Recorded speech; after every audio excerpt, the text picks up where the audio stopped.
Le di café a mi conductor de aplicación durante meses, pensando que era solo un gesto amable. Hasta la noche en que apareció en mi puerta sin que yo lo hubiera llamado, con el rostro pálido de pánico, y dijo: «Doña Catalina, usted necesita salir de casa ahora. Vi algo que no debía haber visto, y ellos saben que yo lo sé. Lo que él descubrió sobre mis vecinos lo cambió todo, y casi nos cuesta la vida. Pero antes de continuar, checa si ya estás suscrito al canal y escribe en los comentarios ¿desde dónde estás viendo este video? Nos encanta saber hasta dónde están llegando nuestras historias. Mi nombre es Catalina, tengo 68 años, y nunca imaginé que la viudez sería tan silenciosa. Cuando Javier falleció, hace 3 años, se llevó con él no solo 50 años de matrimonio, sino también toda la música de nuestra casa. El radio que encendía todas las mañanas mientras preparaba el café, los chistes malos que contaba en la cena, incluso después de que yo los hubiera oído 1000 veces, hasta el ruido de sus ronquidos en el sofá durante el noticiero de las 8. Todo eso se fue de un momento a otro, y lo que quedó fue un silencio tan pesado que a veces apenas podía respirar dentro de mi propia casa.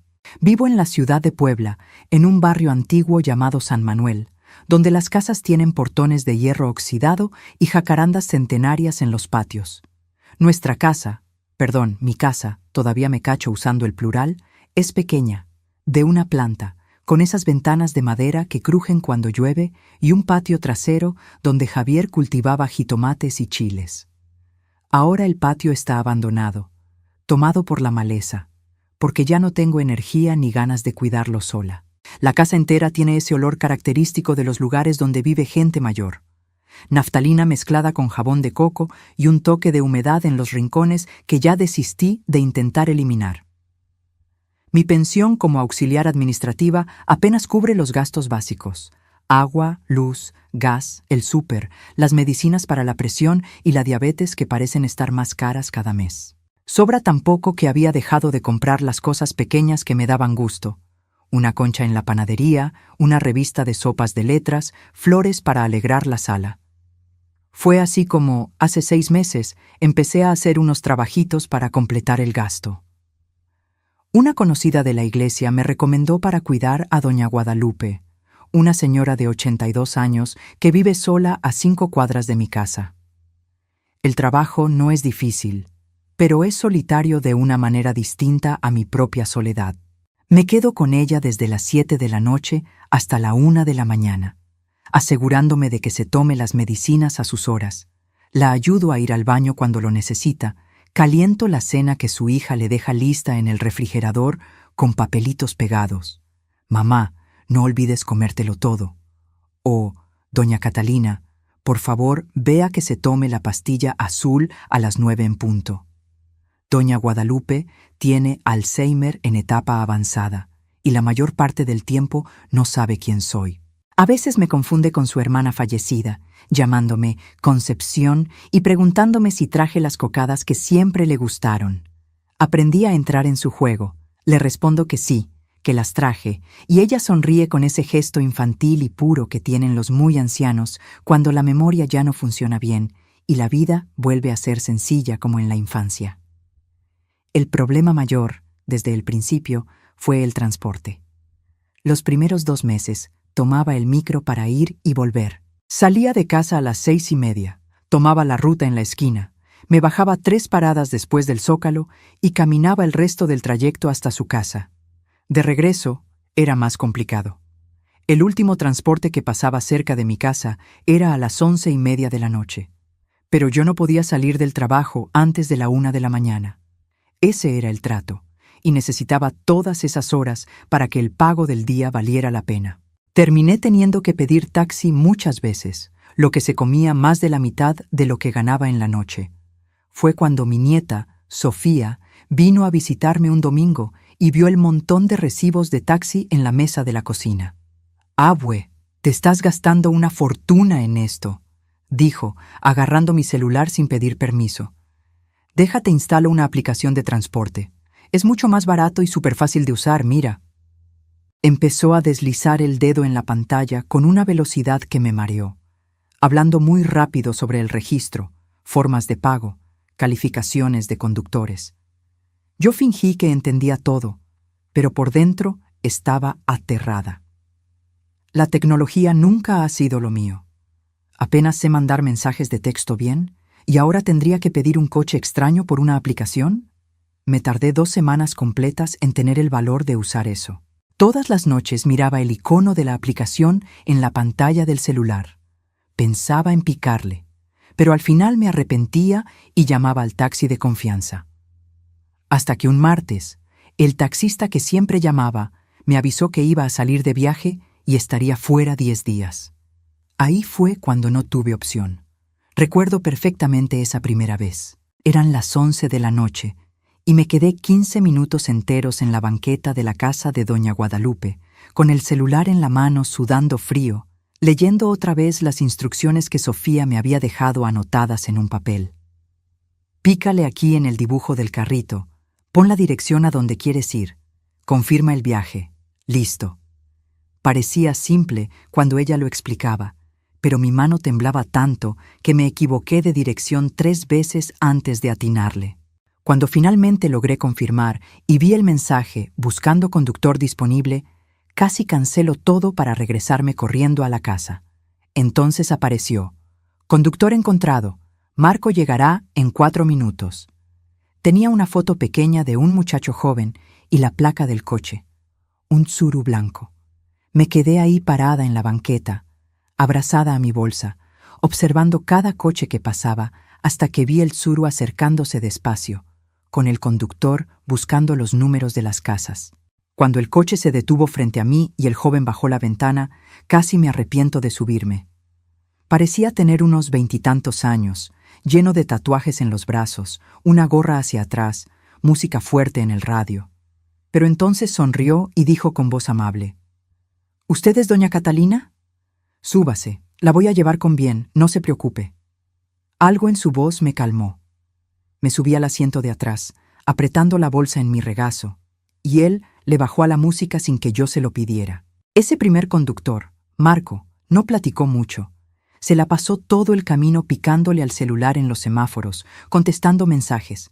Pero me dejó en mi casa en 10 minutos, me deseó buenas noches, y me di cuenta de que no había sido tan aterrador como imaginaba. Tal vez podría acostumbrarme a eso. En las semanas siguientes me llevaron varios conductores diferentes. Algunos platicaban, otros preferían el silencio. Algunos tenían coches limpios y con buen olor, otros no tanto. Aprendí a revisar la calificación antes de aceptar el viaje. Sofía me había enseñado eso. 5 estrellas o muy cerca de eso, abue. Si tiene menos de 4,5, cancela y pide otro. Fue en mi 12º viaje, un jueves de septiembre, cuando conocí a Ricardo. Era una noche de lluvia ligera, casi las 2 de la mañana, porque doña Guadalupe había tenido una crisis de ansiedad y tuve que quedarme hasta que se calmara por completo, cantándole canciones viejas que ella parecía reconocer en algún lugar profundo de su memoria. Cuando finalmente pude salir, estaba agotada y me dolían los pies. Pedí el viaje y, unos minutos después, vi un Jetta plata muy bien cuidado deteniéndose frente a la casa. Me sorprendió ver al conductor. Esperaba a otro joven, pero era un hombre de unos 50 y tantos años, tal vez 60, con el pelo canoso bien cortado, usando una camisa polo azul claro y lentes de armazón discreto. Se bajó del coche, algo que ninguno de los otros conductores había hecho, y me abrió la puerta de atrás. «Buenas noches, doña Catalina», dijo con una sonrisa amable. «Cuidado con el charco al subir». Me dio tanta pena esa gentileza inesperada que ni supe qué decir. Solo murmuré un gracias bajito y me subí al coche, acomodando la bolsa en mis piernas. El interior estaba impecable, oliendo a lavanda, y había una cajita de pañuelos desechables en el revistero del asiento de atrás junto con una botellita de agua. «Por si le da sed en el camino», explicó Ricardo, mirándome por el retrovisor con ojos amables y cansados. «¿Noche larga de trabajo?» «Larga y pesada», respondí, todavía un poco tensa. Doña Guadalupe estuvo muy inquieta hoy. «¿Usted es enfermera o cuidadora?» «Cuidadora, 3 noches a la semana, martes, jueves y sábados». Él asintió despacio, con ese modo respetuoso de quien realmente está poniendo atención a lo que dices, no solo haciendo plática por convivir. Trabajo importante, pesado, pero importante. Hizo una pausa antes de continuar. Mi mamá tuvo Alzheimer antes de fallecer hace unos 6 años. Sé lo difícil que es, cómo cansa no solo el cuerpo, sino principalmente el ánimo.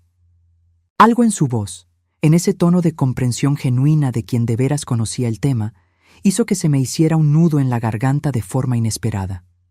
Hacía tanto tiempo que nadie platicaba conmigo como si fuera una persona real, con una historia, con sentimientos, y no solo una viejita invisible haciendo un trabajo invisible. Es difícil de veras, admití, sintiendo que las lágrimas querían asomarse. Sobre todo cuando me confunde con gente que ya no está. Cuando pregunta por su mamá, que murió hace 40 años, y me quedo sin saber si debo corregirla o simplemente seguirle la corriente. Seguirle la corriente es más amable, dijo Ricardo suavemente. Aprendí eso cuidando a mi mamá. La realidad de ella no es la nuestra, y no hay crueldad más grande que obligarla a enfrentar pérdidas que ella ya olvidó. Platicamos durante todo el camino hasta mi casa. Descubrí que Ricardo había sido gerente de banco por 23 años, hasta que la sucursal donde trabajaba cerró por un recorte de la empresa. A esta edad, con 52 años en ese entonces, ya nadie te contrata para nada importante. Dijo sin amargura, solo constatando un hecho. Mandé currículum a 200 lugares. Conseguí 3 entrevistas. Todas terminaron con ese «nosotros le hablamos», que significa «estás muy viejo». Así que empecé a manejar en aplicaciones. No es lo que soñé para esta etapa de mi vida, no es para lo que estudié y trabajé 40 años, pero paga las cuentas y me saca de la casa, me mantiene activo. Mantenerse activo es importante. Coincidí pensando en cómo yo misma casi me marchito los primeros meses tras la muerte de Javier, cuando no tenía motivo para salir de la cama. Quedarse quieto deja que uno piense de más. «Exactamente», dijo él, y nuestros ojos se encontraron por el retrovisor un breve segundo, y sentí que entendía perfectamente lo que yo quería decir.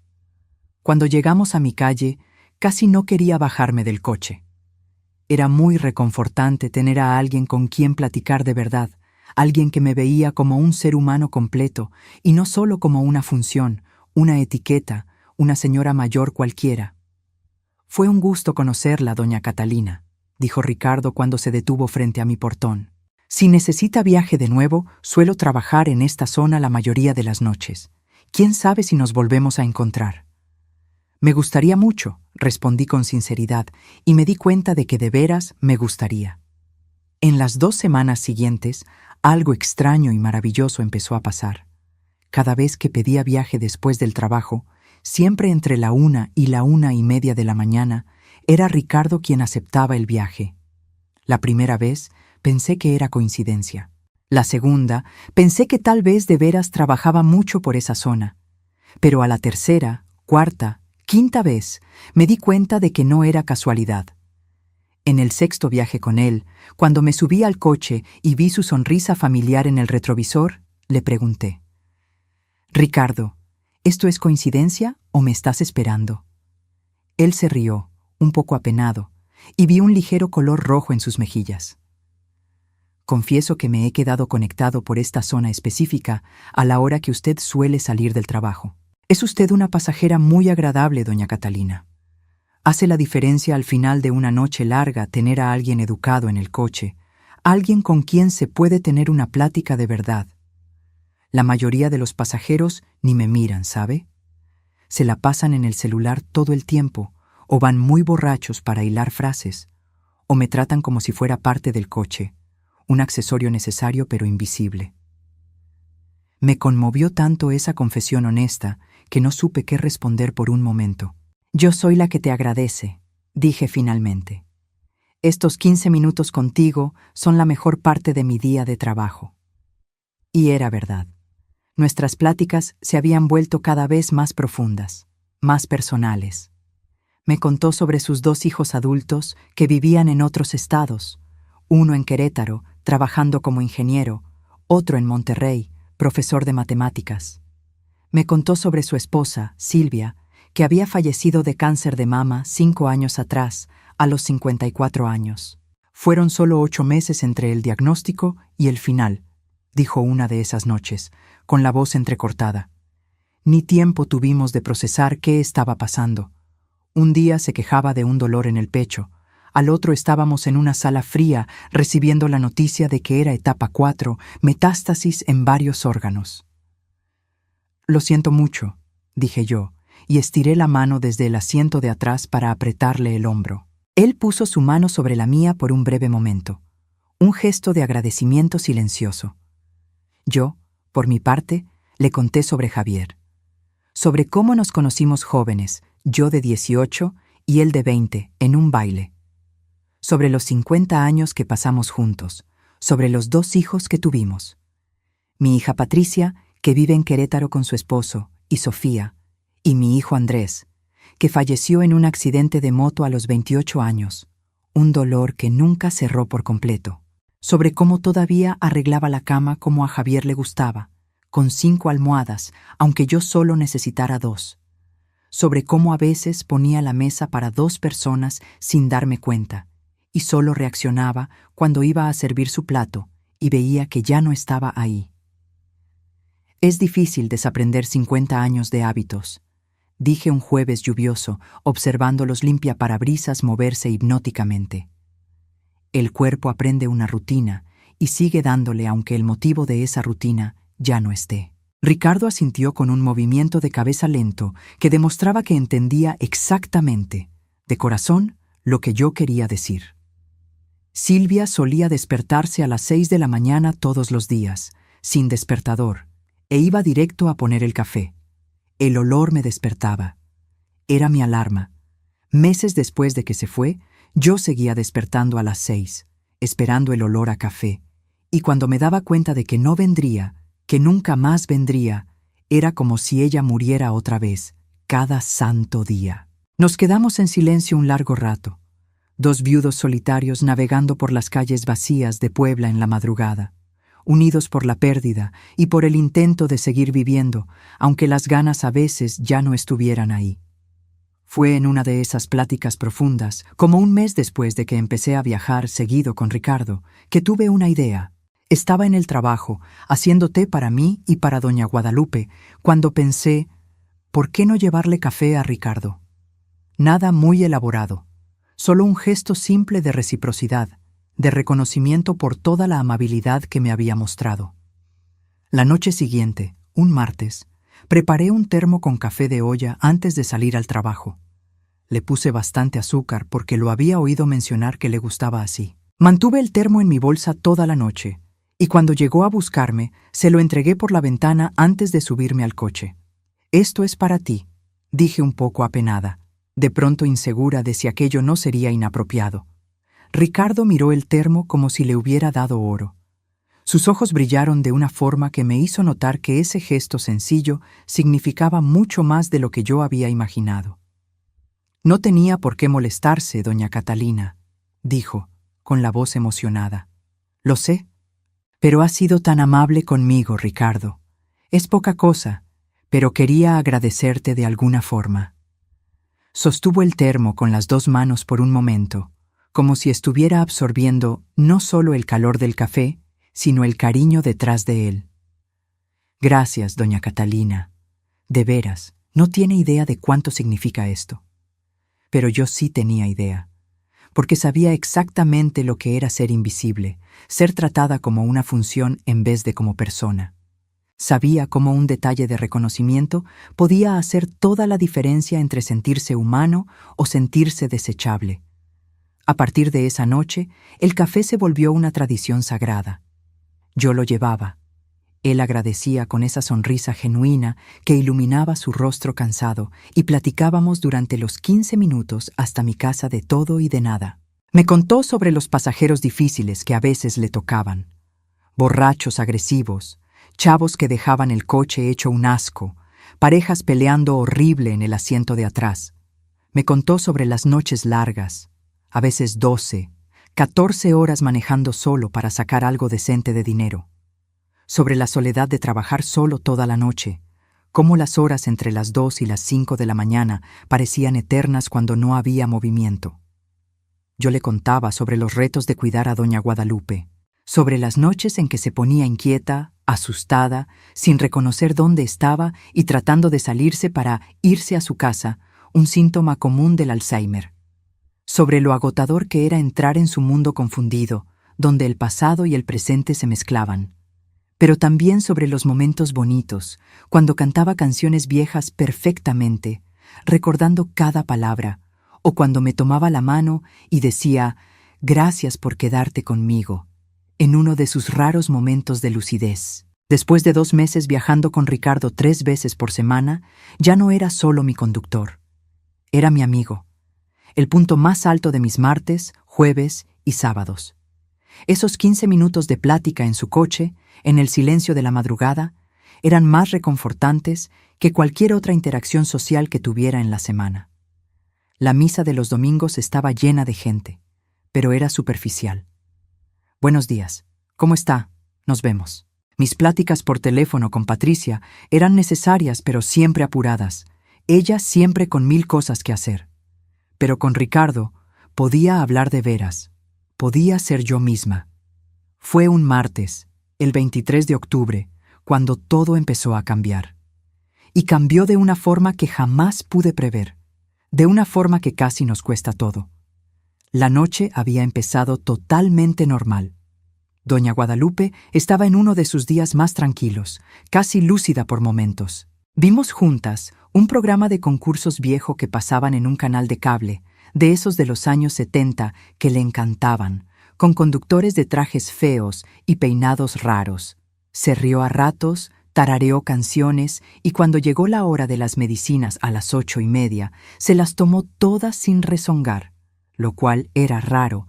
Normalmente decía que ya se las había tomado o que no necesitaba tanta droga. A las 10:30 la ayudé a cambiarse, poniéndole el camisón de franela rosa que prefería, y la llevé a su cuarto. Se acomodó en la cama, le arreglé las almohadas como le gustaba, y se quedó ahí sentada, viendo una revista de historietas vieja. Tenía decenas, guardadas desde que sus hijos eran chicos, y le encantaba releerlas, aunque ya no entendiera las historias. Esperé hasta que empezó a cabecear, lo que tomó unos 20 minutos. Apagué la luz del cuarto dejando solo la lamparita de noche encendida como ella prefería, y me acomodé en el sillón de la sala con mi tejido. Estaba haciendo una mantita de bebé para la hija de una amiga de la iglesia. El trabajo repetitivo del gancho siempre me calmaba, el movimiento rítmico de las manos, el crecimiento lento pero constante del tejido. Había paz en esas horas silenciosas entre las 10 de la noche y la 1 de la mañana. Solo yo y mis pensamientos y el ruido ocasional de doña Guadalupe moviéndose en la cama. Su casa estaba en una calle tranquila, arbolada, llena de casas viejas, pero bien cuidadas. Durante el día veías niños jugando, señores regando sus plantas, perros paseando. En la noche todo se quedaba muy callado. Solo el ruido de los grillos, el viento en las hojas de los árboles y de vez en cuando un coche pasando despacio por ser una zona residencial donde nadie tenía prisa. Pero esa noche, por ahí de las 11:30, empecé a oír voces afuera. No eran pláticas normales de gente pasando por la calle, de esas que oyes pedacitos y el sonido se va alejando. Eran voces bajas, susurradas, el tipo de plática que tiene la gente cuando está parada en un lugar, pero no quiere que la oigan. El tipo de plática que prende una alerta instintiva en tu cabeza. Dejé el tejido en el sillón y me levanté despacio, con el corazón empezando a latir un poco más rápido. Caminé hasta la ventana de la sala, esa ventana grande con cortinas pesadas de terciopelo verde que doña Guadalupe insistía en dejar porque eran de su madre. Aparté la cortina apenas lo suficiente para hacer una rendija y me asomé. La calle estaba mal iluminada. El poste más cercano estaba 2 casas adelante, lanzando una luz amarillenta débil que apenas llegaba al frente de la casa. Pero logré ver lo suficiente para que se me revolviera el estómago. Había 2 figuras paradas junto a una camioneta oscura, estacionada justo frente al portón. 2 hombres, uno alto y flaco, otro más chaparro y fuerte, de hombros anchos. Estaban mirando la casa. No solo mirando de paso. Estaban estudiando la fachada, señalando diferentes puntos, susurrando entre ellos. Mi corazón empezó a latir todavía más fuerte. Los asaltos no eran comunes en ese barrio, pero tampoco imposibles. Todo el mundo sabía que doña Guadalupe venía de una familia antigua con dinero. La casa, aunque necesitaba arreglos, era grande y claramente valiosa. Y había rumores en el barrio sobre las antigüedades que guardaba ahí dentro. Cubiertos de plata heredados, joyas de familia, cuadros viejos. Me quedé ahí parada, aguantando la respiración, intentando decidir qué hacer. ¿Llamar a la policía parecería exagerado si solo eran dos tipos platicando en la calle? Pero no estaban solo platicando.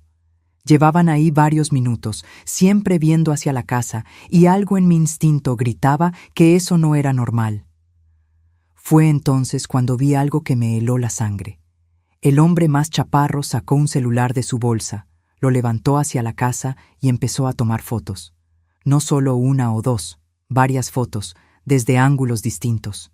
La fachada, el portón, el lateral donde estaba la ventana del cuarto de doña Guadalupe, la barda del patio. Estaba documentando todo con método. Mi mano empezó a temblar. ¿Por qué alguien tomaría fotos de una casa a mitad de la noche? Solo había una explicación lógica, y era terrible. Agarré mi celular con dedos torpes, y manteniendo los ojos fijos en las dos figuras afuera, anoté rápido la placa de la camioneta. Me equivoqué 2 veces porque me temblaban tanto las manos que picaba las teclas mal. Al tercer intento, logré anotarla bien. TXM 347. Después de tomar lo que debieron ser unas 20 fotos, el hombre más chaparro guardó el celular. Los dos platicaron un poco más, siempre susurrando, siempre viendo la casa. Entonces, finalmente, se subieron a la camioneta. Pero no salieron quemando llanta como esperaría de unos ladrones con miedo a ser vistos. Salieron despacio, con calma, como si acabaran de terminar un trabajo cualquiera. Como si tuvieran todo el derecho de estar ahí haciendo eso. En cuanto la camioneta desapareció en la esquina, dejé caer la cortina y me apoyé en la pared, tratando de calmar mi respiración. El corazón me martilleaba tan fuerte que lo sentía en la garganta. ¿Qué significaba eso? ¿Debía ir a la policía de inmediato? ¿Pero qué diría? ¿2 hombres estaban viendo la casa y tomando fotos? Parecería paranoia de vieja asustada. Aún así, le hablé a Estela, la hija de doña Guadalupe. Eran casi las 12 de la noche, pero esto era demasiado urgente para esperar a la mañana. El teléfono sonó varias veces antes de que contestara, con voz soñolienta y preocupada. ¿Doña Catalina? ¿Pasó algo con mi mamá? Su mamá está bien, me apuré a decir. Pero acaba de pasar algo raro aquí afuera y pensé que debía saberlo. Le conté todo. Los 2 hombres, la camioneta, las fotos. Estela se quedó callada un largo rato después de que terminé. «Dios mío», dijo finalmente. «¿Usted cree que planean meterse a la casa?» No sé qué pensar, pero me pareció muy sospechoso, Estela, muy planeado. Voy a llamar a la policía ahorita mismo para reportarlo, y mañana veo qué puedo hacer para reforzar la seguridad. Tal vez cámaras o una alarma mejor. Doña Catalina, ¿usted está bien? ¿Tiene miedo? Estaba aterrada, pero no lo dije. Estoy bien. Las puertas y ventanas están bien cerradas. Quiero que me hable si pasa cualquier otra cosa rara, lo que sea. Y doña Catalina, de veras gracias por estar atenta. Mucha gente ni cuenta se hubiera dado o no le hubiera importado. Después de colgar, ya no pude volver al tejido. Me la pasé dando vueltas por la casa, revisando todas las chapas, todas las ventanas, asomándome por las cortinas a cada ruido. La hora de la 1 de la mañana tardó una eternidad en llegar. Cuando finalmente terminé mi turno y pedí el viaje, estaba agotada mentalmente. El Jetta plata de Ricardo apareció 3 minutos después. Me subí al coche con mi termo de café para él, pero me temblaban tanto las manos que casi se me cae al entregárselo. «Doña Catalina, ¿está bien?», preguntó Ricardo de inmediato, viéndome por el retrovisor con preocupación obvia. «Está muy pálida». Le conté todo mientras manejaba. Sobre los dos hombres, la camioneta, las fotos. Escuchó en silencio total, pero vi que su rostro se ponía cada vez más serio, apretando el volante con más fuerza. ¿Anotó la placa?, preguntó cuando terminé. Sí, la anoté. Se la pasé a la hija de doña Guadalupe. Dijo que iba a hacer el reporte. Ricardo se quedó callado un momento muy largo, pensativo, con esa expresión que yo ya había aprendido a reconocer. Estaba procesando algo importante. Doña Catalina, eso es muy raro de veras. ¿Había visto esa camioneta antes en esa calle? Traté de recordar. No estoy segura, tal vez, pero no suelo fijarme mucho en los coches estacionados. Entiendo. Más silencio pensativo. Entonces dijo algo que hizo que mi corazón se acelerara otra vez. Voy a hacer algo. Mañana en la noche, antes de venir por usted, voy a pasar por esa calle, solo para echar un ojo, ver si todo está tranquilo. ¿Le parece bien? Ricardo, no tienes por qué hacer eso.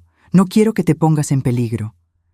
No me voy a poner en peligro. Solo voy a pasar en el coche, como cualquier persona. Pero quiero revisar. Ese tipo de comportamiento no me gusta nada. Insistí en que no se preocupara, pero en el fondo estaba muy agradecida. Esa noche casi no pude dormir. Seguía pensando en los dos hombres, imaginando qué estarían planeando. El jueves siguiente, cuando Ricardo llegó por mí, vi de inmediato que algo andaba mal. Su rostro estaba más serio de lo normal, con la mandíbula tensa, y no sonrió cuando le di el café como siempre hacía. En cuanto me subí y cerré la puerta, se volteó para verme en lugar de arrancar. Doña Catalina, tengo algo que decirle, y no le va a gustar. Se me revolvió el estómago. ¿Qué pasó? Ayer, como prometí, pasé por la calle de doña Guadalupe antes de venir por usted. Eran como las 10:30, 10:40 de la noche, y ahí estaban otra vez. ¿Los mismos hombres? La misma camioneta, seguro. Revisé la placa. Es la misma que usted anotó. Me quedé viendo de lejos, parado del otro lado de la calle con el motor apagado. Estuvieron ahí casi 1 hora, doña Catalina. 1 hora entera, viendo la casa, checando el celular, señalando partes de la propiedad. Sentí como si me echaran un balde de agua fría. ¿1 hora? Sí, y hay más. En un momento, el más alto bajó de la camioneta y caminó hasta el portón. No intentó abrirlo, pero se quedó ahí parado varios minutos, viendo las chapas, las bisagras, como evaluando qué tan difícil sería forzarlo. Dios mío. Mi voz salió en un susurro asustado. Ricardo me puso la mano en el hombro, tratando de consolarme. Doña Catalina, no quiero asustarla más de lo necesario, pero esto no es comportamiento de rateros que pasan por ahí. Esto es planeación, vigilancia organizada. Lo que sea que traen entre manos es serio y pensado. Tengo que decirle a Estela otra vez. Tengo que... Ya hablé con ella, interrumpió Ricardo suavemente. Conseguí el número por el reporte que ella hizo. Tengo un amigo policía en el Ministerio Público y me dejó verlo. Le hablé y le conté lo que vi. Se preocupó mucho y dijo que va a contratar seguridad privada para que cuiden la casa en la noche. Me quedé mirándolo, conmovida por tanto cuidado. Ricardo, no tenías que... Claro que sí. Usted y doña Guadalupe están en peligro. No puedo simplemente ignorarlo. Manejamos en silencio unos minutos. Entonces dijo algo que me hizo saltar el corazón otra vez. Doña Catalina, hay otra cosa que debo decirle. Tal vez sea paranoia mía, pero... Hoy, como a las 9 de la noche, tuve que recoger a un pasajero allá por San Manuel y pasé por la calle de usted. Se me paró el corazón. ¿Y? Y vi la misma camioneta estacionada 3 casas antes de la suya, los mismos 2 hombres adentro. El mundo pareció irse de lado. Se me revolvieron las tripas violentamente y por un momento pensé que iba a devolver. ¿Me están vigilando a mí también? Parece que sí. La voz de Ricardo estaba tensa, controlada, pero sentía su preocupación.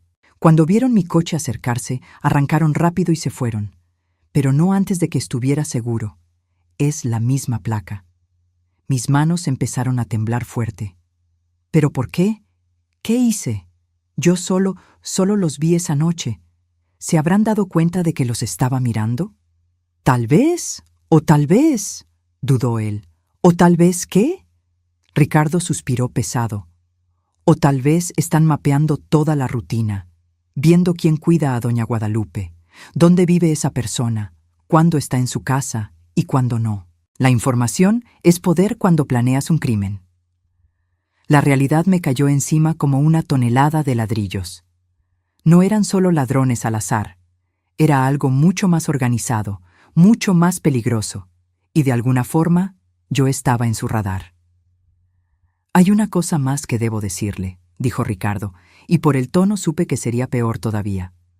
Algo que tal vez debí decirle antes, pero no estaba seguro de si era relevante. Dime todo, pedí, tratando de que no me temblara la voz. Algunos de mis pasajeros platican sin darse cuenta de que voy oyendo. Es como si el conductor fuera parte del mueble, ¿sabes? Invisible. La gente dice cosas, discute cosas, revela cosas que nunca dirían si notaran que hay alguien más poniendo atención. ¿Y? Y la semana pasada, un sábado como a las 10:30 de la noche, recogí a un tipo muy borracho en el centro. Se subió tambaleándose, apenas se pudo sentar bien. Y se la pasó en el teléfono todo el tiempo, alegando con alguien del otro lado. Al principio traté de no oír, trato de ser profesional, pero empezó a hablar tan fuerte que fue imposible no escuchar. Ricardo hizo una pausa, como agarrando aire para seguir. Esperé, con el corazón en la mano. Estaba discutiendo sobre una operación, así le llamó, sobre casas que tenían ubicadas, y en un momento lo oí describir una casa de forma muy específica. La casa de la vieja rica en la calle de las Jacarandas, la de una planta con el portón de hierro trabajado. Doña Catalina, esa es la descripción exacta de la casa de doña Guadalupe. Sentí que me faltaba el aire. Estaba hablando de ella. Sí, y dijo más. Dijo algo sobre la que la cuida es solo una viejita también.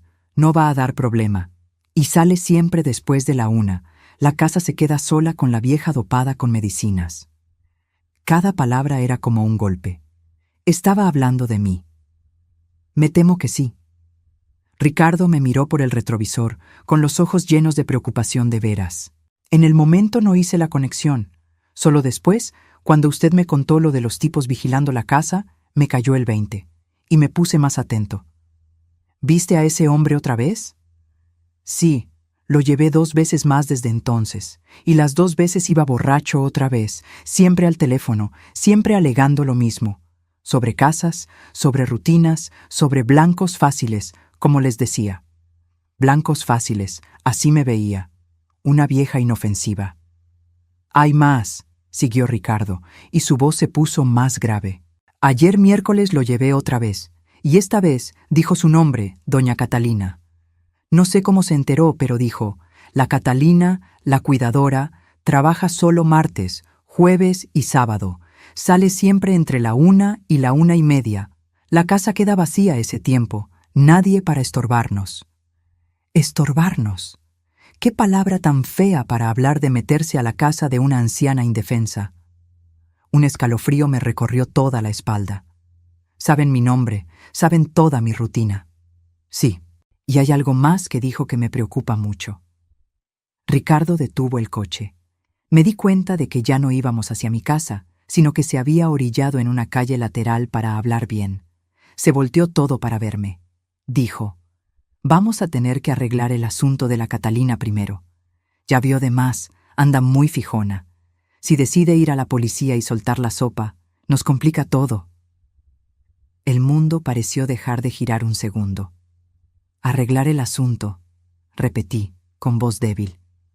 Quiso decir, no sé exactamente qué quiso decir, pero doña Catalina, cuando unos delincuentes hablan de arreglar a una persona que les estorba, rara vez es algo bueno. Puede ser asustarla, puede ser algo peor. No pude hablar. Solo me quedé ahí sentada, procesando el horror.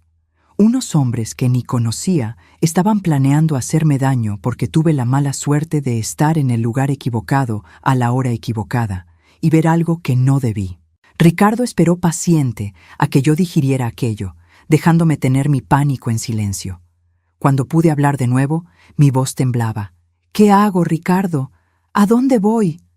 Lo primero, no se puede quedar sola. No puede ir a su casa hoy.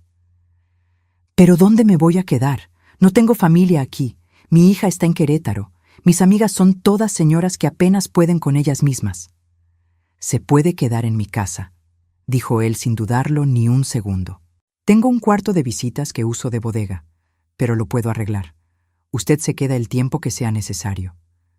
«Ricardo, no puedo aceptar eso. Ya me ayudaste mucho. No puedo». «Puede y va a aceptar». Su voz era firme, no aceptaba un no. «Doña Catalina, esos tipos saben dónde vive, saben su rutina, y hablan de arreglar su asunto. No hay forma de que la deje volver a su casa sola hasta que esto se resuelva. Pero te voy a molestar, te voy a revolver la vida, Afu. Usted me trajo café cada vez que me vio estos últimos 2 meses», interrumpió Ricardo, con voz más suave. «Me habló como si yo fuera una persona de verdad, no solo un conductor invisible. Me hizo sentir visto, valorado, humano. ¿Y cree que no voy a hacer todo lo que esté en mis manos para protegerla ahora?» Se me llenaron los ojos de lágrimas. «Es solo café». No es solo café.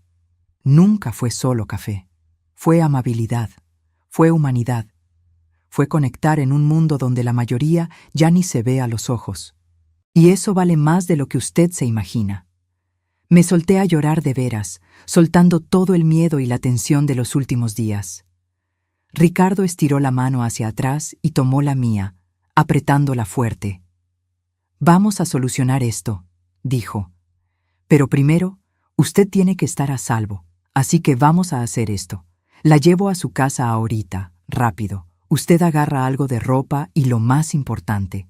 Yo me quedo en el coche con el motor prendido, vigilando la calle. 5 minutos, no más. De ahí nos vamos directo a mi casa. ¿Y mañana?» «Mañana vamos a la policía. Juntos. Yo cuento todo lo que oí. Enseño todos los viajes que hice con ese tipo en la aplicación. Todos se quedan guardados, con fecha y hora. Y usted cuenta lo que vio. Con suerte, será suficiente para que abran una investigación». Asentí, tratando de calmarme. Ricardo tenía razón. Había que actuar, pero con cuidado. 15 minutos después, estábamos frente a mi casa. Ricardo insistió en entrar conmigo, revisar cada cuarto antes de dejarme empacar. Todo estaba normal, pero igual no me sentía segura. Eché ropa en una maleta chica, mis medicinas, papeles importantes, la foto de Javier que estaba en mi buró. Cuando íbamos saliendo, Ricardo se paró en la puerta. «Espere, quiero revisar algo». Fue al patio de atrás y yo lo seguí. Señaló unas marcas en la tierra mojada cerca de la ventana de la cocina. «Alguien estuvo aquí. ¿Ve estas huellas? Son recientes. Llovió antier, así que son de después de la lluvia». Se me heló la sangre. ¿Intentaron meterse? ¿O estaban viendo qué tan fácil era? «Doña Catalina, vámonos, ya». Salimos rápido y Ricardo manejó mucho más rápido de lo común hasta su departamento. Todo el camino se la pasó viendo el retrovisor para ver si no nos seguían. Su departamento estaba en una unidad habitacional sencilla, pero bien cuidada del otro lado de la ciudad. 3er piso, sin elevador, pero él insistió en cargar mi maleta. El departamento era chico. Sala con cocina, 2 cuartos chiquitos, un baño. Pero estaba limpio y ordenado de ese modo que solo los hombres que viven solos mucho tiempo logran tener. Todo en su lugar. «Ese cuarto es el de usted», dijo señalando el más chico. «Tiene unas cajas de cosas viejas que voy a sacar, pero la cama es buena. Cambio las sábanas cada semana aunque no la use». Insistió en que me tomara un té, que me instalara, que descansara. Pero ¿cómo iba a descansar sabiendo que había tipos peligrosos queriendo hacerme algo? Me senté en su sillón, abrazando la taza de manzanilla que me preparó, tratando de entender cómo mi vida se había descuadrado tan rápido. Hace 3 días, yo era solo una viuda solitaria trabajando para completar el gasto. Ahora estaba escondida en casa de un amigo porque unos delincuentes decían que yo era un problema. Ricardo se sentó a mi lado, respetando mi espacio. Todo va a estar bien, doña Catalina. Se lo prometo. Vamos a resolver esto. ¿Cómo puedes estar tan seguro? Se quedó callado un buen rato antes de contestar. Porque una vez fallé en proteger a alguien que debía proteger. Y me juré que nunca dejaría que pasara de nuevo. ¿De qué hablas? Suspiró profundo. Mi hija, no la que vive en Querétaro, sino la más chica, Mariana. Tenía un novio hace unos 5 años, cuando vivía aquí en Puebla. Un tipo que parecía buena onda, educado, con buen trabajo. A todos nos caía bien. Pero Mariana empezó a decir cosas raras. Que él llegaba a lugares donde ella estaba sin haber quedado. Que siempre parecía saber a dónde había ido, con quién. Que le hablaba 1000 veces al día para saber dónde andaba. Supe por dónde iba la cosa y se me apretó el corazón. No le hice caso como debía, siguió Ricardo, con voz arrepentida. Pensé que exageraba, que era dramática. Le dije que era señal de que la quería mucho, que eran celos normales. Silvia, mi esposa, también se preocupó, pero yo la convencí de que todo estaba bien. Y entonces, una noche, el novio se metió al departamento de Mariana. Le pegó. Muy feo. Le rompió la nariz, unos dientes, 3 costillas. Dios mío, susurré horrorizada. Estuvo en el hospital una semana, y cuando salió, me dijo que ya no quería vivir en Puebla, que necesitaba empezar de cero en otro lado, lejos de todo lo que le recordara eso. Se mudó a Monterrey 2 meses después y casi no me habla desde entonces. No porque esté enojada, al menos no lo dice, sino porque cada vez que habla conmigo, se acuerda de que no le creí cuando más lo necesitaba, que no la protegí. Unas lágrimas corrían en silencio por su cara. Así que ahora pongo atención, doña Catalina, mucha atención. Escucho cuando la gente habla, aunque crean que nadie oye. Noto cuando alguien menciona cosas raras, comportamientos sospechosos. Porque le fallé a mi hija, pero no le voy a fallar a usted. No voy a dejar que le pase nada malo por hacerme el que no ve. Estiré la mano y tomé la suya. Ricardo, lo que pasó con tu hija no fue tu culpa, pero lo fue. Pude haberle creído, pude haber tomado en serio lo que sentía y no lo hice. Voy a cargar con eso siempre, pero le aseguro que aprendí la lección. Nos quedamos ahí sentados en silencio, 2 personas mayores marcadas por la pérdida y el arrepentimiento, unidos por la suerte y por la decisión de cuidarnos. Dormí fatal esa noche, como era de esperarse. Cada ruido en el edificio me hacía saltar. Pasos en el pasillo, alguien cerrando una puerta, el elevador que rechinaba. Pero saber que Ricardo estaba ahí al lado y que le había echado candado y cadena a la puerta, me ayudaba un poquito. A la mañana siguiente, viernes, Ricardo se despertó temprano y preparó desayuno. Pan tostado, huevos, fruta. «Hay que comer bien», dijo. «Va a ser un día largo». A las 9 fuimos directo a la delegación más cercana. Ricardo había buscado y escogió una que estaba en otro barrio, no la de San Manuel donde yo vivía. Le preocupaba que si esos tipos de veras tenían contactos en la policía, como el borracho dijo, fuera en la delegación local. Estuvimos 3 horas declarando. Yo conté todo lo de esa noche, lo de los hombres vigilando la casa de doña Guadalupe, lo de la camioneta cerca de mi casa. Ricardo contó lo de los viajes con el borracho, lo que había oído. El policía que nos atendió, un investigador mayor de pelo gris y cara cansada que se presentó como el comandante Mendoza, hizo muchas preguntas y anotó todo. ¿Tiene los registros de esos viajes en la aplicación?, le preguntó a Ricardo. Sí, todos. Con fecha, hora, de dónde a dónde. Se los puedo mandar. Por favor, ¿y de esas pláticas que oyó, el pasajero no se dio cuenta de que usted escuchaba? No, iba muy borracho siempre, y la gente suele tratarme como si no estuviera, por desgracia. El comandante Mendoza asintió con una sonrisa triste. Entiendo bien. Yo mismo fui taxista años antes de entrar a la policía. Sé cómo es. Nos aseguró que abriría una investigación, que checaría los registros, que trataría de identificar al pasajero y a la camioneta. Pero debo ser honesto, dijo. Estas cosas toman tiempo, y mientras tanto, doña Catalina tiene que cuidarse. Si esa gente es tan organizada como parece, y si de veras la ven como amenaza, no se van a quedar de brazos cruzados. Se está quedando en mi casa, avisó Ricardo, y no va a volver a la suya hasta que esto se aclare. Buena decisión. Y les sugiero que no sigan rutinas, no tomen siempre el mismo camino, no salgan a la misma hora, cambien. Salimos de la delegación con esa sensación rara de cuando haces todo lo que puedes pero sabes que no basta. Sí, la policía ya sabía. Sí, iban a investigar. Pero ¿y mientras? ¿Cuánto tardarían? ¿Y los tipos de la camioneta se iban a quedar esperando a que los agarraran o iban a actuar antes? Ricardo me llevó de vuelta al departamento, pero antes pasamos al súper. ¿Necesita cosas personales, jabón, algo así?, preguntó. Me di cuenta de que sí. Había salido de casa tan rápido que ni pensé en eso.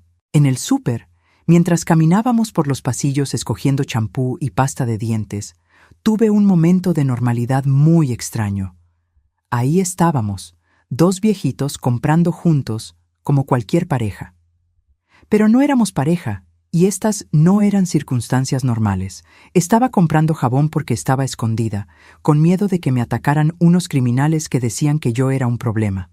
¿Está bien?, preguntó Ricardo suave, sacándome de mis pensamientos, solo tratando de entender cómo mi vida se puso de cabeza tan rápido. Lo sé, es mucho que procesar. Cuando llegamos al departamento, sonó mi celular. Era Estela. Doña Catalina, ¿dónde está? Fui a su casa hoy temprano para hablar de la seguridad y no estaba. Le expliqué todo. Lo de las amenazas, lo de estar en casa de Ricardo, lo del reporte policial. Se quedó fría. Dios mío, todo esto por mi culpa. Si no le hubiera pedido que cuidara a mi mamá. No es culpa suya, Estela. Para nada. Esos tipos son los delincuentes. La culpa es de ellos. Igual me siento fatal. Mire, doña Catalina, entiendo perfecto si ya no quiere venir a trabajar hasta que esto se resuelva. Yo busco a alguien más, no se preocupe. Lo pensé un momento. Necesitaba el dinero. Lo necesitaba mucho. ¿Pero sería seguro seguir yendo? Déjeme pensarlo y le hablo mañana, contesté. Después de colgar, Ricardo dijo: Creo que no debería volver ahí hasta que estemos seguros de que no hay peligro. Pero necesito el dinero.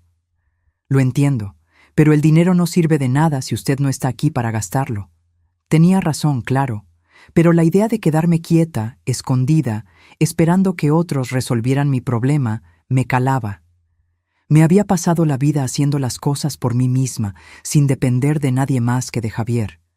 Y ahora dependía de la bondad de un amigo, sin trabajo, sin casa a donde volver. El fin de semana pasó en una nube rara. Ricardo salió a trabajar. Él también necesitaba el dinero, no podía dejar de manejar solo para acompañarme. Pero me hablaba varias veces al día para ver si estaba bien, y volvía siempre antes de la medianoche. Yo me pasaba los días tratando de ocuparme. Limpiaba su departamento, que ya estaba limpio. Cocinaba, haciendo cosas que él pudiera calentar cuando llegara cansado. Tejía, veía la tele sin poner atención, y me preocupaba. Me preocupaba todo el tiempo. El domingo en la tarde, habló Patricia. Mamá, ¿por qué no me habías contado nada? Estela me habló ayer y me contó todo. No quería preocuparte. ¿No querías preocuparme? Mamá, estás escondida porque unos tipos te quieren hacer algo. ¿Cómo no me voy a preocupar? Perdón, hija, ha sido todo muy rápido, ni tiempo de pensar he tenido. Quiero que te vengas a Querétaro. Ahorita, hoy mismo. Te compro el boleto de autobús, te vienes y te quedas aquí conmigo hasta que esto pase. Pensé en la oferta. Era tentadora. Huir lejos, a donde esos hombres no me encontraran. Pero también era rendirme. Dejar mi vida en Puebla, mi casa, mi trabajo, todo. Déjame pensarlo, respondí. Te hablo mañana. Pero ya sabía que no iba a aceptar. Por alguna razón que ni yo sabía explicar, sentía que debía quedarme. Tenía que ver cómo terminaba esto. El lunes en la mañana habló el comandante Mendoza. Doña Catalina, Tenemos noticias. Logramos identificar la camioneta por la placa que nos dio. Es de un hombre con muchos antecedentes. Robo, recepción de cosas robadas, asociación delictuosa. Mi corazón se aceleró. ¿Y qué significa eso? Significa que sus sospechas eran ciertas. Esta gente es seria, organizada. Ya estamos montando vigilancia en la casa de Doña Guadalupe. Y hay otra cosa. La aplicación de transporte nos dio los datos del pasajero que el señor Ricardo llevó. También tiene antecedentes. Y más, cruzamos datos y vimos un patrón. En los últimos 6 meses ha habido varios robos en casas de adultos mayores en Puebla, siempre muy planeados, siempre con gente indefensa.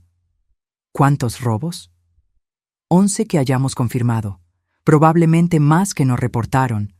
Ya sabe, los señores a veces tienen miedo o no se dan cuenta bien de que les falta, o la familia prefiere no meterse con la policía. 11 casas, 11 víctimas, y yo casi había sido la 12. ¿Qué va a pasar ahora? Vamos a seguir vigilando, esperar que intenten el golpe. Cuando lo hagan, los agarramos en flagrancia. Es la mejor forma de que se queden encerrados. ¿Y si se arrepienten? ¿Si se dan cuenta de que los vigilan? Es el riesgo. Pero doña Catalina, esta gente es muy confiada. Ya lo hicieron 11 veces y no los pescaron. Se creen invencibles. Lo van a intentar otra vez. Colgué con sentimientos encontrados. Por un lado, qué bueno que avanzaban. Por otro, seguía siendo rehén de la situación, esperando que unos criminales hicieran algo para que los pudieran atrapar. Ricardo, que oyó mi parte de la plática, dijo: «Al menos ya están haciendo algo. Eso es bueno». Lo sé. Solo quisiera que fuera más rápido. Esa semana fue de las más largas de mi vida. Me quedaba en el departamento de Ricardo en el día, tratando de no pensar. En la noche, él llegaba y cenábamos, platicando de todo menos de eso, tratando de estar normales. El miércoles, algo cambió. Ricardo llegó a casa más temprano de lo común, como a las 9 de la noche, con una cara rara. «¿Qué pasó?», pregunté luego. Lo llevé otra vez, al pasajero borracho. Se me apretó el estómago. ¿Y? Y estaba hablando de la operación otra vez, pero esta vez dijo algo diferente. Dijo que habían decidido posponer lo de la vieja de la calle de las Jacarandas, que había mucha policía cerca. ¿Saben que la policía vigila? Parece que sí. Pero hay más, doña Catalina. Dijo otra cosa. Dijo, pero la otra vieja, la Catalina, ella sigue siendo un clavo. Hay que arreglar eso ya, antes de que nos dé más lata. El miedo que se me había quitado un poco volvió con todo. No se han olvidado de mí. No. Y quedó muy claro en lo que decía que no están hablando solo de asustarla. Doña Catalina, ese hombre dijo así: si tiene que desaparecer, la desaparecemos. Ya lo hemos hecho antes. Desaparecer. La palabra me retumbó en la cabeza. Estaban hablando de matarme. «Tengo que hablarle al comandante Mendoza», dije, agarrando el celular con manos que me temblaban. Pero antes de que pudiera marcar, oímos un ruido fuerte en el pasillo, luego otro, y voces de hombres gritando: «¡Abre la puerta! Sabemos que estás ahí dentro, vieja». Ricardo y yo nos vimos, con el terror en la cara. Nos habían encontrado. Ricardo se movió rápido. «Al baño, ahora, échale llave». «¿Pero y tú?» «Voy a detenerlos lo más que pueda. Vete». Corrí al baño mientras Ricardo agarraba el teléfono, marcando a la policía. Lo oí reportando a gritos lo que pasaba, dando la dirección. Oí a los tipos en el pasillo amenazando con tirar la puerta. Oí el ruido de algo pesado pegándole a la madera. Cerré la puerta del baño y me hice bolita en el rincón entre la taza y el lavabo, tal cual como había hecho esa noche horrible en mi casa. Solo que ahora era peor, porque no estaba sola. Ricardo estaba allá afuera, poniéndose entre el peligro y yo. Se oyó madera rompiéndose. Habían logrado tirar la puerta. Voces gritando: «¿Dónde está la vieja? ¿Dónde?».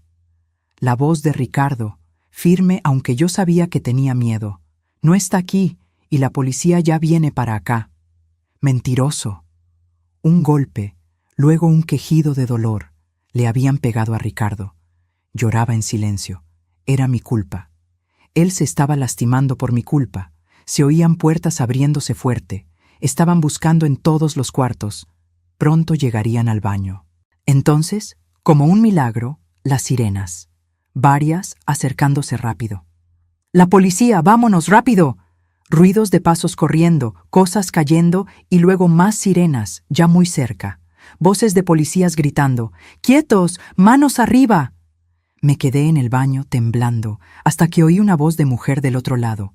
«Señora, ¿está ahí? Ya pasó todo, puede salir. Está aquí la policía».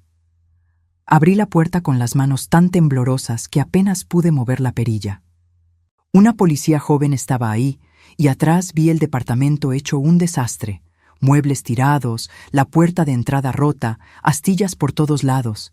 Y Ricardo sentado en el sillón, con un paramédico atendiéndolo, con un corte feo en la frente que sangraba. «¡Ricardo!». Corrí hacia él. «Estoy bien», dijo, tratando de sonreír pero con una mueca de dolor. «Es solo un raspón. Pudo ser peor». Habían atrapado a los dos tipos. El comandante Mendoza llegó 20 minutos después, viendo todo. «Los agarramos», dijo con satisfacción. «En flagrancia, con armas, invasión, agresión. Y cuando investiguemos bien, seguro hallamos pruebas de los otros robos. Doña Catalina ya está segura». Pero no me sentía segura. Estaba agotada, traumada, y me sentía muy mal por haber puesto a Ricardo en peligro. Pasamos esa noche en la delegación declarando más. A Ricardo le tuvieron que dar puntos en la frente. 5 puntos que le dejaron una cicatriz para siempre. Una marca que yo le había causado. No fue su culpa. Insistió por 10ª vez cuando volvimos al departamento, o lo que quedaba de él, en la madrugada. Nada de esto fue culpa suya, doña Catalina. Pero sí, si no hubiera visto a esos hombres, si no hubiera dicho nada, tú no estarías lastimado, tu casa no estaría rota. Y a doña Guadalupe seguro le robaban y tal vez le hacían algo. Y esos tipos seguirían haciéndole lo mismo a otros señores.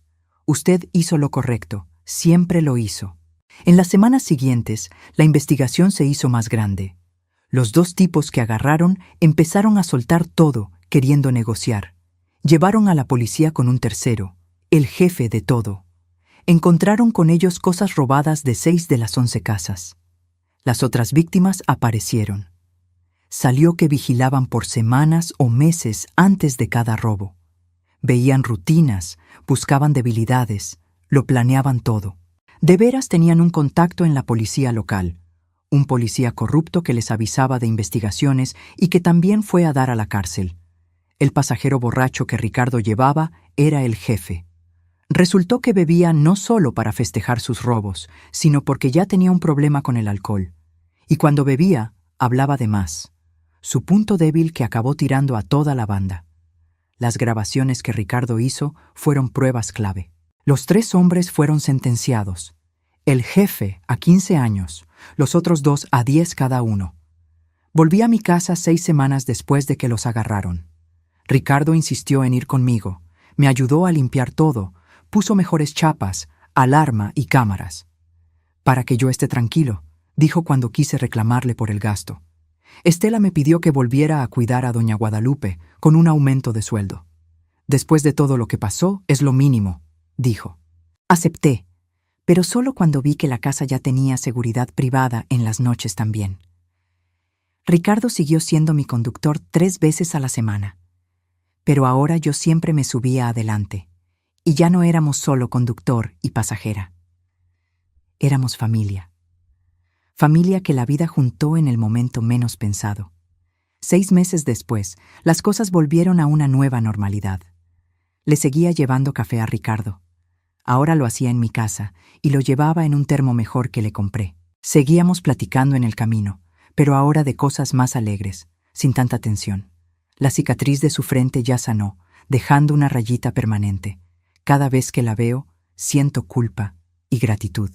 Culpa por lo que pasó, gratitud por lo valiente que fue.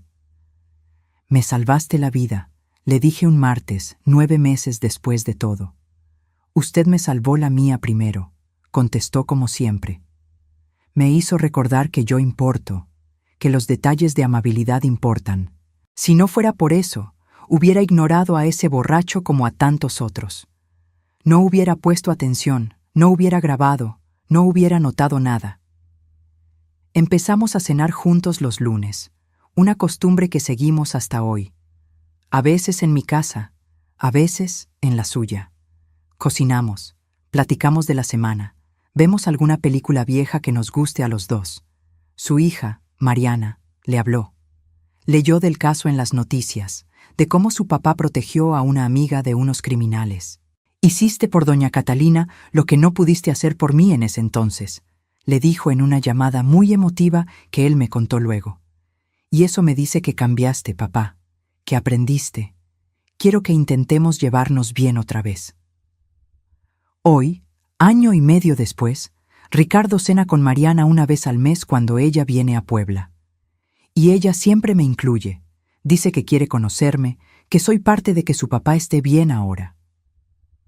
Doña Guadalupe falleció en abril, tranquila mientras dormía. Fue triste, le tenía mucho cariño, pero también fue una bendición. No sufrió, no tuvo miedo, estuvo cuidada hasta el final. Ahora cuido a otro señor, don Fernando, que tiene Parkinson y necesita ayuda de noche. Y sí, Ricardo me sigue llevando y trayendo 3 veces a la semana. Sigo llevándole café. Seguimos platicando como viejos amigos, porque eso somos. La historia se supo en la comunidad. Los periódicos locales escribieron sobre el conductor héroe y la señora valiente que ayudó a atrapar a la banda. No me gustó que nos vieran tanto, nunca me ha gustado ser el centro de nada. Pero Ricardo lo tomó con mucha humildad. Lo más importante es que nuestra historia sirvió para otros. Otros conductores empezaron a fijarse más, a reportar cosas raras. Se descubrieron otros 2 grupos de ratas gracias a eso. Y los pasajeros, al menos algunos, empezaron a tratar a los conductores con más cariño. Platican, dan las gracias, ven que hay alguien ahí, no solo un servicio. Pienso mucho en cómo empezó todo. Con una taza de café. Un detalle tan simple, tan chiquito. Pero ese detalle creó un lazo, y ese lazo salvó vidas, de veras. Pienso en cuántas conexiones perdemos cada día porque no nos damos el tiempo de ver a quien tenemos enfrente. ¿A cuántos conductores, cajeros, meseros, porteros, barrenderos les pasamos por al lado sin verlos como personas con sus propias historias y broncas? Pienso en cómo la sociedad vuelve invisible a la gente, sobre todo a los que hacen trabajos que dicen que son menos importantes, y cómo eso nos separa, nos quita la oportunidad de conocer a alguien valioso. Ricardo y yo hablamos mucho de esto, de cómo su amabilidad de abrirme la puerta, de darme agua, de hablarme como persona, me hizo querer regresarle el detalle, y cómo mi detalle de llevarle café y hablarle como persona lo hizo estar atento cuando se necesitó. Es una cadena, dijo él un lunes en la cena. La amabilidad trae amabilidad. Poner atención trae atención. Lo humano reconoce lo humano. Y salva vidas, añadí yo, y salva vidas. Hoy, a mis 69 años, veo mi vida y veo algo que no veía antes. Veo oportunidades, veo lazos. Veo que todavía cuento, que todavía puedo ayudar. Ya no estoy sola. Tengo a Ricardo, tengo a sus hijos que me quieren como a una tía, tengo a gente que conocí por esta experiencia tan fea que, por raro que parezca, trajo cosas buenas. Sigo tejiendo, pero ahora hago mantas que Ricardo lleva a un albergue para gente de la calle donde él ayuda. Sigo cuidando señores, pero ahora con más seguridad y más ojo. Sigo mi vida tranquila en Puebla, pero ya no es una vida tan sola. Y sigo llevándole café a Ricardo 3 veces a la semana. Nunca voy a dejar de hacerlo, porque ese café significa mucho más que la bebida. Significa ver al otro, significa ser amable, significa elegir tratar a la gente como gente, no como una herramienta. Cuando cuento esto, y lo cuento seguido en la iglesia o con los vecinos, siempre acabo igual. Sé amable. No porque vayas a recibir algo, no porque la amabilidad dé premios. Sé amable solo porque la persona frente a ti tiene sus propios problemas. Porque ese detalle, ese momento de ver de veras al otro, puede cambiarlo todo. Puede ser lo que los ayude en una noche mala. Puede ser lo que los haga estar atentos cuando se necesite. Puede, de veras, salvar vidas. La mía se salvó con café y pláticas.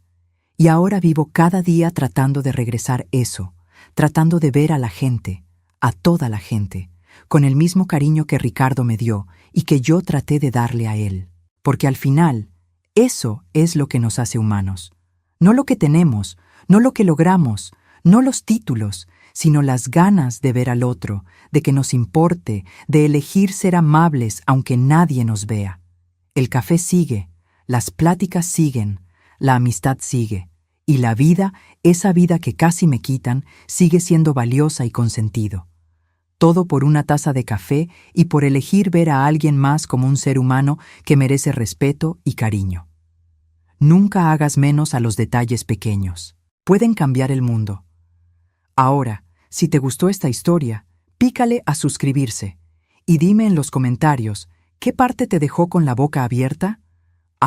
Y no olvides hacerte miembro para ver videos exclusivos que no subo aquí. Te espero allá.